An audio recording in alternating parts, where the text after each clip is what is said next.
बिस्मिल्लाहिर्रहमानिर्रहीम अस्सलामु अलैकुम रहमतुल्लाह। हुकूमत की जानिब से जो आवाम के ख़िलाफ़ इतना बड़ा फ़ैसला किया गया, उसकी वजह से आवाम में तो बहुत ज़्यादा नफ़रत पैदा हो चुकी है।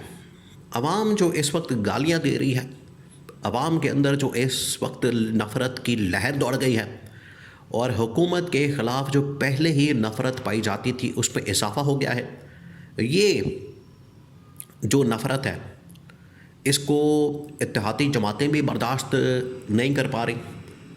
इत्तेहादी जमातें भी इस नफ़रत से और इनकी जो पॉपुलैरिटी बिल्कुल गिर रही है, ख़त्म हो रही है और इनको जो गालियाँ पड़ रही हैं वो गवर्नमेंट के साथ नहीं खड़े होना चाहते इस सूरत हाल के अंदर, जिसकी वजह से MKM ने, पीपल्स पार्टी ने बहुत बड़ा फ़ैसला कर लिया है और आने वाले दिनों में आपको इसका पता चल जाएगा। आने वाले दिनों में आपको इसका आइडिया हो जाएगा, आपको बिल्कुल इसकी खबर मिल जाएगी कि अंदर खाते जो खिचड़ी पक रही है, अब खिचड़ी जो पक रही है आप उसको ज़रा समझें और इसमें बिल्कुल ये वाज़ेह नज़र आ रहा है, हकीकत बिल्कुल सामने आ गई है कि अब ये गवर्नमेंट जो है जान नहीं छुड़ा सकती इस मामले से। जो इसने ये बोया है, जो इनकी जानिब से ये हरकतें की जा रही हैं, जिस तरीके से ये आवाम के साथ खिलवाड़ कर रहे हैं, अब इन्हें काटना पड़ेगा। अब हुआ क्या है देखिए, ये जब गवर्नमेंट बनी, हुकूमत बनी, तो दो चीज़ों के ऊपर बनी। एक तो ये कि पावर शेयरिंग फार्मूला होगा MKM के साथ भी, पीपल्स पार्टी के साथ भी। नंबर 2, जब क्राइसिस होगा, बहरानी कैफियत होगी, तब ये जमातें गवर्नमेंट का बोझ या वज़न नहीं उठाएंगी। और अगर पावर शेयरिंग फार्मूला नहीं चलता और फिर उसके बाद इस तरह के इक़दामात भी किए जाते हैं आवाम के ख़िलाफ़, तो पीपल्स पार्टी या MKM का इस गवर्नमेंट के साथ रहना तो बड़ा मुश्किल है। इनको अपना शेयर भी नहीं मिला और ऊपर से नून लीग इनसे डिमांड करती है कि आप हमारी पॉलिसीज़ का वज़न भी उठाएं, तो ये हो नहीं सकता। देखिए, 2-3 चीज़ें हैं इस वक्त बड़ी अहमियत की हामिल। एक है इंटरनेशनल सिचुएशन, एक है पाकिस्तान के सिचुएशन। इंटरनेशनली देखा जाए तो इसमें तो कोई शक नहीं है कि वहाँ पर बहुत ज़्यादा कियोस है, क्राइसिस है, बहरान है, वहाँ पर हालात बड़े ख़राब हैं। ईरान हमला कर रहा है, इसराइल हमला कर रहा है, ईरान अरब ममालिक के ऊपर हमला कर रहा है, उधर से ईरान के ऊपर इसराइल और अमेरिका दोनों मिलकर हमला कर रहे हैं।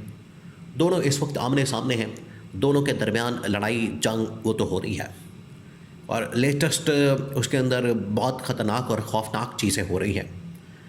ये तो अपनी जगह पर मौजूद है। ये पूरी मिडल ईस्ट की सिचुएशन है, अरब ममालिक की, मशरिक़ वस्ता की। पाकिस्तान अगर इसमें थोड़ा बहुत इफ़ेक्ट हो सकता है तो वो सिर्फ सिक्योरिटी के पॉइंट ऑफ व्यू से इफ़ेक्ट हो सकता है, सिक्योरिटी पॉइंट ऑफ व्यू से। ये नहीं कि आप अपने यहाँ पर महंगाई शुरू करते हैं, बेरोज़गारी में इजाफा करते हैं, स्कूल कॉलेज बंद करते हैं, आप पेट्रोल की कीमतें बढ़ाते हैं। यानी जंग ईरान के अंदर लगी हुई है। ईरान के अंदर जो रोज़मर्रा के मामलात हैं, ज़िंदगी के मामलात हैं, जिस दिन जंग लगी हुई थी उस दिन हमला हुआ, जंग लगी हुई थी, स्कूल खुला हुआ था जिसकी वजह से स्कूल के ऊपर हमला किया गया। तो यहाँ से आप इमेजिन कर सकते हैं कि स्कूल उनका नॉर्मल खुला है, यहाँ पर स्कूल बंद कर दिए। तो ये आप इनके विज़न का, इनके सोच का, इनके अप्रोच का लेवल चेक करें कि इनको अकल ही नहीं है। ये ऐसी जाहलाना किस्म की पॉलिसीज़ बनाते हैं जिसकी वजह से अवाम फिर इनके ख़िलाफ़ होती है।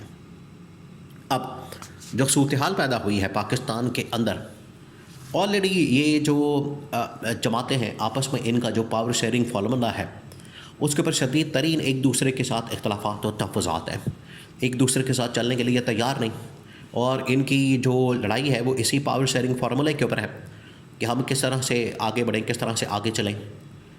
MKM डिमांड कर रही है मज़ीद पावर की ताकत की, मज़ीद उनकी जानिब से डिमांड की जा रही है कि हमें आप फेडरल गवर्नमेंट के अंदर भी मज़ीद शेयर दें, इसके अलावा सिंध गवर्नमेंट के अंदर भी हमें आप पीपल्स पार्टी से शेयर दिलवा के दें और हमें बलूचिस्तान के अंदर भी एडजस्ट किया जाए।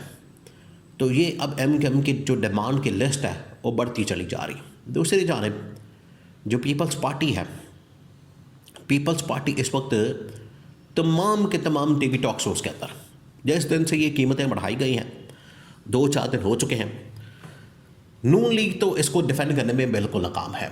नून लीग का कोई भी वज़ीर, कोई भी मुशीर, कोई भी शख्स नून लीग का, वो इसको डिफेंड करने में बिल्कुल नाकाम है।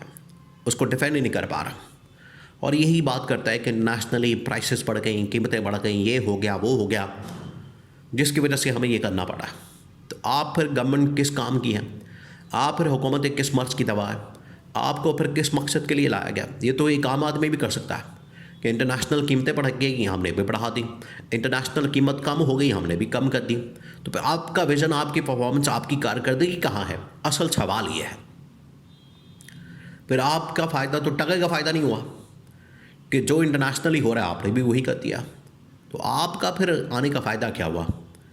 दूसरा ये कि अब जब वहाँ पर पीपल्स पार्टी के लोगों को बुलाया जाता है, पीपल्स पार्टी के लोगों को इनवाइट किया जाता है, कोई एक बंदा, मंडे उसका पहला वर्किंग डे था, मंडे की रात को, शाम को तमाम के तमाम टीवी टॉक शोज़ के अंदर ये जो पीपल्स पार्टी की, एमक्यूएम की, इत्तेहादी जमातों की लीडरशिप है, इनको बुलाया गया और पूछा गया कि आप क्या गवर्नमेंट के इस फैसले की बिल्कुल तायद करते हैं, सपोर्ट करते हैं? उन्होंने कहा कतई नहीं, हम इस फैसले की सपोर्ट नहीं कर सकते, हम इस फैसले को बिल्कुल भी एंडोर्स नहीं करते। ना हमें पूछा गया, ना हमें ऑन बोर्ड लिया गया, ना हमें इस बारे में बताया गया। पहली बात। दूसरी बात यह कि इंटरनेशनली अगर बढ़ी हैं, एक तो ऑलरेडी आपके पास स्टॉक मौजूद है तकरीबन महीने का, अब महीने का इंतज़ार करें, महीने के अंदर आप इस तरह के ममालिक के साथ डील करें। रूस के साथ इमरान खान इनको कितना कहता रहा, इनको कितना ज़ोर दे रहा। रूस का जो एरिया रूट है वो बिल्कुल क्लियर है, वहाँ कोई जंग नहीं, कोई मसला नहीं। रूस से आपको बड़ी आसानी के साथ ऑयल जो है इससे सस्ता मिल जाता, लेकिन आपने क्योंकि ख़रीदा नहीं, आवाम के फ़ायदे के लिए आपने काम किया नहीं। आपने अपनी गवर्नमेंट बचानी होती है, हुकूमत बचानी होती है, सर्वाइवल आपने अपनी हुकूमत का करना होता है, तो अमेरिका और सऊदी अरब से आप मुकमका करते हैं। तो रूस अगर ये वाला रूट होता तो ऑटोमेटिकली कीमतें जो हैं आज अगर 321 हैं तो ये 150 के ऊपर होती और कम हो जाता, इनको फ़ायदा हो जाता। तो ये भी इन्होंने काम नहीं किया। तो बाकी जितनी जमातें हैं वो तो इनको डिफेंड करने में बिल्कुल नाकाम है। उन्होंने कहा कि हम बिल्कुल ये वज़न नहीं उठा सकते, बोझ नहीं उठा सकते, ये जो भी फ़ैसला किया ये गवर्नमेंट ने किया, गवर्नमेंट ही इसकी ज़िम्मेदार है। ये पीपल्स पार्टी और एमक्यूएम की जानिब से कैटेगोरिकली इसके ऊपर बात की गई है, जिससे बिल्कुल वाज़ेह हो गया है कि ये जो फ़ैसला है ये नून लीग ने खुद किया और नून लीग ही अब इसका खमियाजा भुगतेगी। नून लीग को ही अब ये सारा कुछ बर्दाश्त करना पड़ेगा और पीटीआई के लिए ये बड़ा नादिर मौका है, उनके लिए ये बड़ा ज़बरदस्त चांस है, उनके लिए ये एक बड़ा ऐसा मौका है जिससे फ़ायदा उठा के गवर्नमेंट को किसी वक्त गिरा सकते हैं। आवाम को चार्ज करें, मोमेंटम को बिल्डअप करें और हुकूमत के ऊपर, इस नाअहल, करप्ट और नालायक हुकूमत के ऊपर धावा बोलते हैं।